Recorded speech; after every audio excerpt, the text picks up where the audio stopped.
आज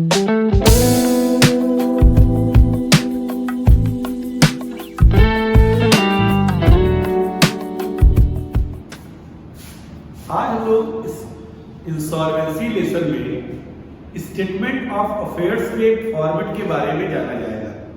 तो उसको कैसे बनाते हैं, तो पहले तो इंसॉल्वेंसी के बारे में जाना है कि इंसॉल्वेंट किसको बोला जाएगा। जब कोई पर्सन अपने बिजनेस में इन्वॉल्व होता है, उसका मोटिव होता है कि वो ज्यादा से ज्यादा प्रॉफिट अर्न करे, लेकिन मान लो किसी भी रीजन से उसका बिजनेस लॉस में जाने लगता है और उसकी लायबिलिटीज उसके एसेट से ज्यादा बढ़ने लगती हैं।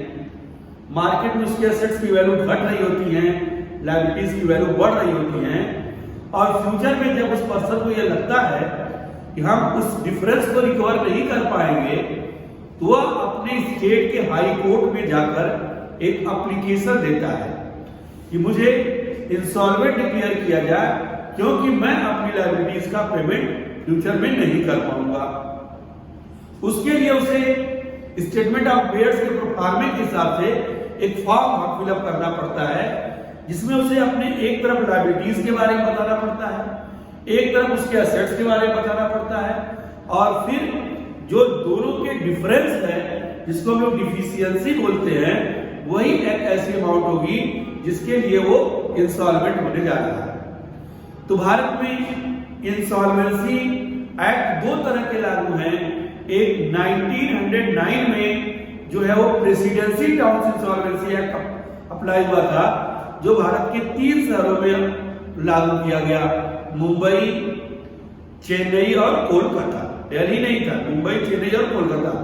और बाकी 1920 में हमने प्रोविंशियल इंसॉल्वेंसी एक्ट अप्लाई किया, जो भारत के अलग अलग शहरों पर अप्लाई हुए, इन तीनों को छोड़कर। तो स्टेटमेंट ऑफ अफेयर्स के प्रोफार्मे पर आओ। वो लायबिलिटीज को पहले इंसॉल्वेंट 4 पार्ट में डिवाइड किया है। इंसॉल्वेंट 4 पार्ट्स में डिवाइड हुई। सबसे पहले unsecured creditor as per list A लिखा गया।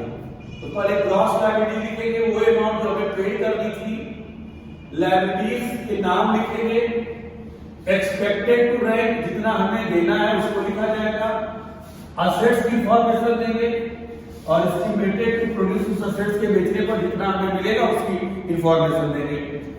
लायबिलिटीज 4 पार्ट्स में डिवाइड है।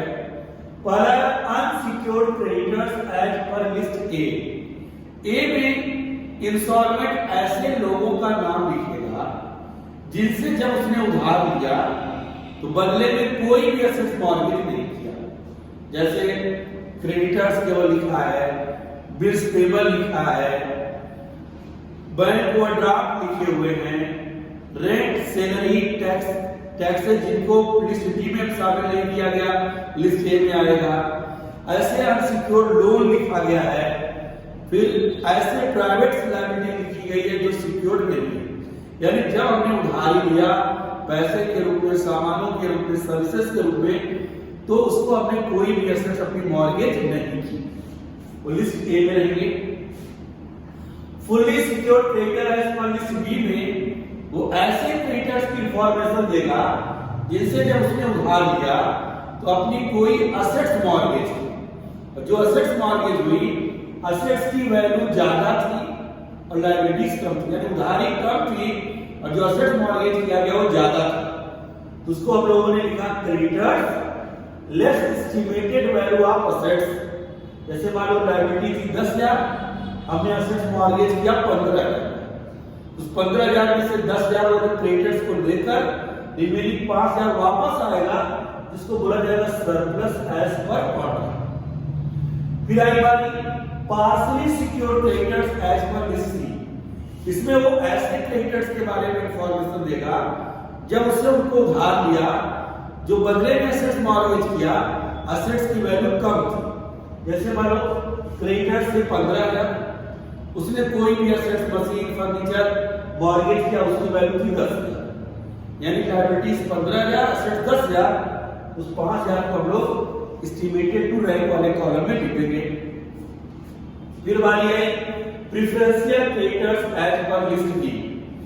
इंडिया में 2 तरह के एक्ट है, एक प्रेसिडेंसी टाउन्स इंसॉल्वेंसी एक्ट 1909 और एक है प्रोविंशियल इंसॉल्वेंसी एक्ट 1920।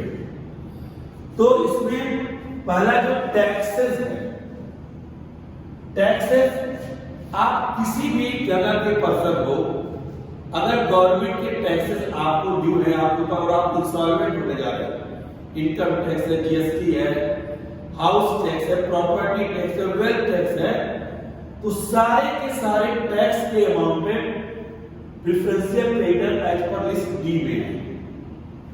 अगर कोई कंपनसेशन की अमाउंट किसी कोर्ट में, कोर्ट के द्वारा इंसॉल्वेंट को पेड करने के लिए कहा गया है, उसकी भी जितनी भी अमाउंट होगी पूरी की पूरी अमाउंट लिस्ट डी में आएगी, टैक्स भी पूरे के पूरे लिस्ट डी में आएंगे, और कोई भी कोर्ट के द्वारा दिया गया पेनल्टी और चार्जेस ये भी पूरा का पूरा लिस्ट डी में आएगा। उसके बाद अगर क्लर्क है तो क्लर्क ने अगर काम किया है तो जिस दिन इंसॉल्वेंट ने एप्लीकेशन दिया इंसॉल्वेंट होने का, उसके पहले के 4 महीने की जो क्लर्क की सैलरी होगी, अगर प्रेसिडेंसी टाउन उस पर लगा है तो उसमें से 300 रुपए पर मंथ, केवल 300 रुपए लिस्ट डी में आएंगे। 300 से ज्यादा है तो लिस्ट ए में चला जाएगा, जो ज्यादा वाली अमाउंट होगी। अगर वही क्लर्क प्रोविंशियल इंसॉल्वेंसी एक्ट वाले कंडीशन में आता है तो सिर्फ 20 रुपए ही लिस्ट बी में आएगा, रिमेनिंग लिस्ट ए में चला जाएगा। अगर वर्कर है, कोई मजदूर है, मजदूरी लिखनी उसकी बाकी है, तो जिस दिन उसने अपने एप्लीकेशन दिया इंसॉल्वेंट होने का, उसके पहले के 4 महीने के वेजेस में से 100 रुपए वेजेस प्रेसिडेंसी में लिस्ट डी में रहेगा और 100 से जो एक्स्ट्रा होगा लिस्ट ए में चला जाएगा। और अगर वही मजदूर, वही वर्कर प्रोविंशियल इंसॉल्वेंसी एक्ट के तहत अपना पैसा मांग रहा है तो केवल 20 रुपीज लिस्ट डी में आएंगे, रिमेनिंग लिस्ट ए में चले जाएंगे। अगर रेंट दिया है, मंथली दिया है, तो पूरा का पूरा रेंट प्रोविंशियल में लिस्ट ए में रहेगा, लेकिन 1 मंथ का रेंट अगर प्रेसिडेंसी टाउन इंसॉल्वेंसी एक्ट लगी है तो लिस्ट डी में रहेगा और बाकी का रेंट लिस्ट ए में चला जाएगा, जिस पर हमारे वीडियोस पर अपलोड है, उसको आप देख लेंगे, पूरा इंफॉर्मेशन लिस्ट डी के बारे में ही बताया गया है। फिर उसके बाद वो अपनी असेट्स बताएगा कि ये मेरी असेट्स हैं, इन्हीं को बेचकर इन्हीं 4 लोगों को हमें पैसे देते हैं।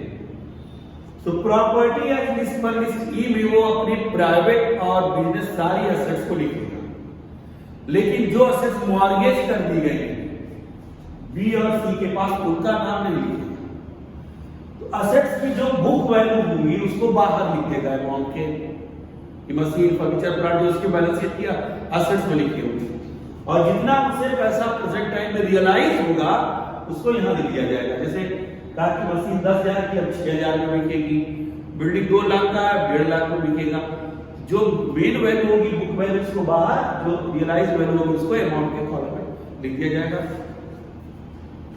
फिर बारी आएगी book debt as per list F. वे लोग जो इंसॉल्वेंट से उधार लिए, इंसॉल्वेंट के डेटर्स हैं, उनको यहां लिखेगा। ऐसे डेटर जो पूरा पैसा दे देंगे, ऐसे डेटर जो कुछ दे सकते हैं, कुछ नहीं भी दे सकते हैं, और ऐसे डेटर जो एकदम पैसे नहीं पेड करेंगे, बैड डेट्स। फिर bill of exchange as per list D में जो उसके पास बिल्स रिसीवेबल हैं, जो सिक्योरिटीज हैं, उनके बारे में लिखेगा। फिर उसके बाद हम लोग इनको आपस में ऐड कर लेंगे, ऐड कर लिया, और उसके बाद अगर सरप्लस एज पर कॉन्ट्रा है उसको लाकर ऐड कर दोगे इस तीनों में, ई एफ जी के टोटल में, और डिडक्टेड एज पर कॉन्ट्रा है उसको माइनस कर दिया जाएगा। जो ये आएगा ये इसके पास टोटल एसेट्स की वैल्यू होगी, इतना ही पैसा उसको मिलेगा। फिर इसको ऐड करके यहां लिख लेंगे, इसमें से इसको माइनस करेंगे, यही पैसे की जो कमी है, इसी कमी के कारण वो इंसॉल्वेंट हो गया। इस पर फॉर्मेट को अच्छे से पढ़ेंगे ताकि प्रैक्टिकल के क्वेश्चन आप आसानी से सॉल्व कर सकें।